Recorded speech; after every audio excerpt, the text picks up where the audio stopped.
другия. Сега да видим в Божия промисъл има ли такъв садизъм, защото аз на философско ниво ще го дигна. Медицинското е само битовизъм. Нужно ли беше на Исус Христос, за да се спаси като младенец, да избият колко хиляди младенци? 14 хиляди младенци, за да се спаси младенец.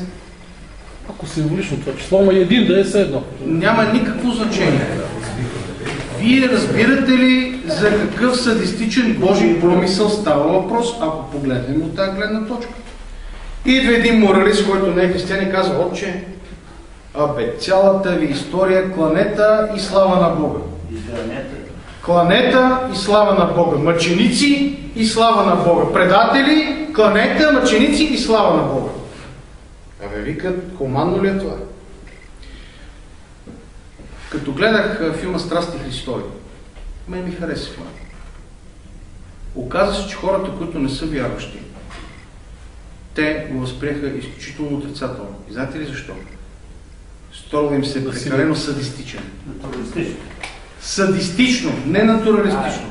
За нас е натуралистично, защото ние знаем за това. Ние живеем с това. Християнството живее с идеята за жертва, за мъченичество, за садизъм, защото ние преживяваме Христос, минайки през тия неща. И сега, голямата въпросителна е, когато един човек се изказва: добре, но все пак нали, говорим за името на живота, тая майка, що да рутина на те, което, нали, така. Църквата трябва много внимателно, ако трябва, може би да замълчи. И аз сега ще кажа нещо, което е изключително важно. И съм си го взел като пример от един много голям автор, който до ден днешен се говори се за него, който е моят любимец, Фьодор Михайлович Достоевски. Фьодор Михайлович Достоевски, когато пише своята книга Брати Карамазови, която е уникална книга и се чете от всички интелектуалци, сега японците са луди по Достоевски, в момента правят нови екранизации, пишат се, печатат се на ново неговите романи.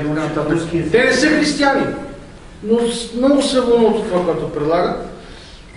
Достоевски никъде в своя живот не описва живота в своята романистика, не описва живота на Исус Христос, нито го описва като личност. Но в последния си роман говори за Христос и дава едно кратко негово описание, което е по-скоро не визуално, а присъствено.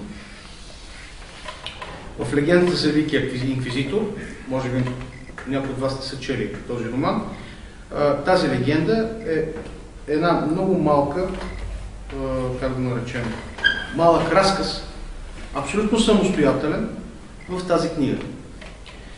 Тази легенда се разказва за следното: Исус Христос просто е така решил да посети пак земята. Само за един ден. И решил да отиде в Испания, защото там голямата в Севилия, където са инквизиторите.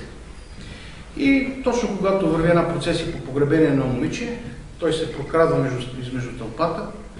Талита коми, момичето да казвам, стани, възкресява го и в това време един 85 годишен там кардинал, не знам, 85 ли колко беше там в някаква така възраст, излиза стари инквизитор и го поглежда, казва: о, фанете го. Оп, вкара го в тъмницата и вечерта слиза със свещника, само кардинал. Слага свещника и казва: знам те кой си, защо дойде? И започва едно страшно обвинение. Какво си въобразяваш ти? Ние тук правим на хората, им даваме мир и покой, ти какво идваш тук сега да бърникаш и да разваляш работата? И се започва едно развитие на много тези, между които има теза за хитрината на самото християнство. Искам да знаете, че младите хора разбират християнството и като хитро учение, не само като благородно или простовато учение. И ще ви дам пример. Затова пак подсказва Достоевски и може да подскаже на много от вас. Когато Исус Христос възкресява момичето, казва на хората си, както е в Евангелието, когато лекува непрокажени, казва: не казвайте на никого. И вижте сега колко е мъдър Достоевски, усетила този дух. Застава инквизитор и му казва: много добре знаеш, че когато кажеш на тълпата да не казва, тя казва на всички. Тоест, християнството има елемент на хитрост, както Христос сам дори го формулира. Бъдете мъдри като змии и незлобливи като вълни. Всичко това влияе върху съзнанието на съвременния човек. Обаче, понеже се спряхме за това какъв пример дава самият Достоевски, докато този му говори и вече бълва какви ли не обвинения срещу самия Христос, срещу самото християнство, дори се изобличава себе си в крайна сметка. Църквата се самоизобличава, изповядва се, да се казва, и накрая му казва: не върви си, искам да те виждам повече, никога не идви. Не те искам, махай се. Знаете ли какво прави Исус Христос? Отива, целува по бузата и си отива, без да каже една дума. Някой път църквата може би е нужно да не казва нищо. Някой път църквата, за да запази духовния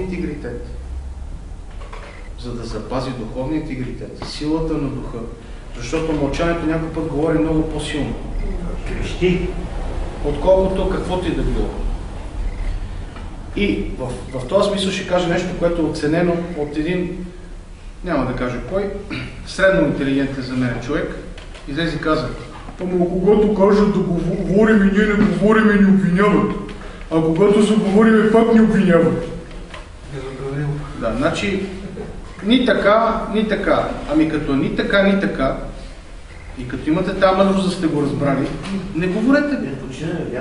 Вие мълчахте 50 години, преди това по царско време пак мълчахте, защото синода не е бил по-активен.